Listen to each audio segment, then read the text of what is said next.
Hebron is the only Palestinian city where Israeli settlements and enclaves are inside the city itself. Hebron has been split in two since 1997. 80% is under Palestinian control. The remaining 20%, also called H2, is administered by Israel. 40,000 Palestinians live in H2 among 800 settlers. The proximity between the two communities creates daily frictions. Putting the fence, I still receive stones. If you look up here, it's full of stones. The settlers stand up there and throw stones at the house.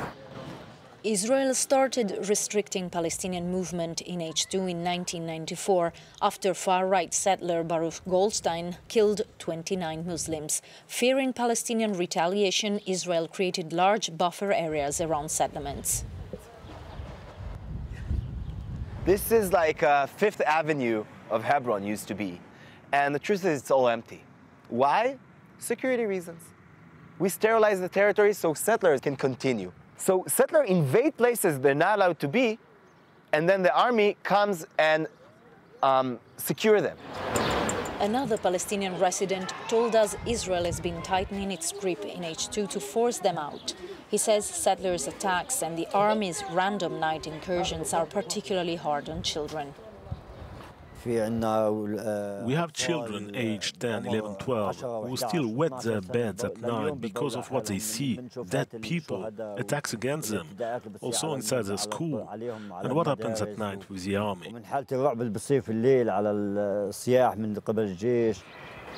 Daily tensions between Israeli settlers, soldiers and Palestinian civilians often end up in clashes and sometimes even murder. Still, some Palestinian civil society activists advocate non-violence.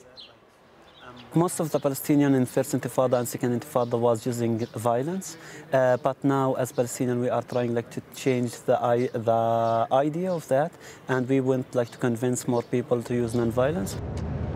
Settlers complain about Palestinian attacks, stabbings and stone throwing. In the past 10 years, 60 Israeli civilians, including settlers, were reported killed by Palestinians in the West Bank. Over 400 Palestinian civilians were killed by the army or by Israeli civilians. We condemn every violence. We are against every violence. And if it happened, I'm not sure. If it happened, we condemn it and we are against it. What is impossible is to put the Jews into this ghetto, and then Jews are being attacked and shot by terrorists from around. Monica Pinna, Euronews. Well, Monica, from our Aid Zone series, is here in the studio to talk about that trip that she made. Monica, good morning to you. Now, we hear a lot about Gaza in the news, of course. We tell that story a lot, but less about the West Bank. Why was it so important for you to tell that story?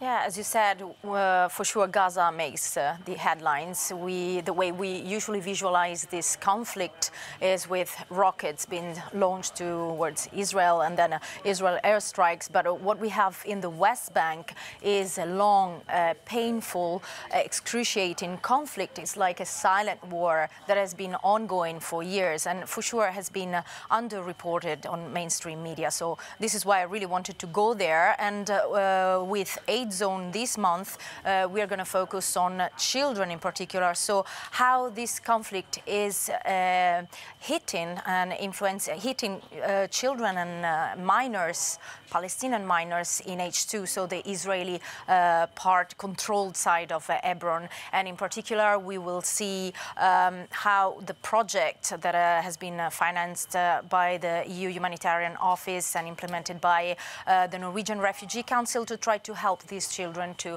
recover from conflict trauma.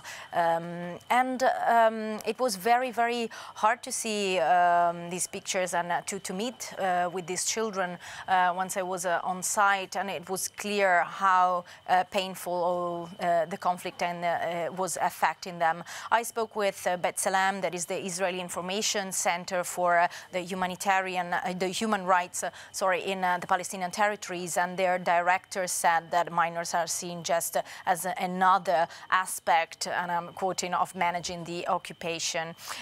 So this is why they are systematically are often arrested, and now while we're talking 200 minors, Palestinian minors, are detained in Israeli prisons. But we will have more on this on our 8 Zone report that will be on air tomorrow.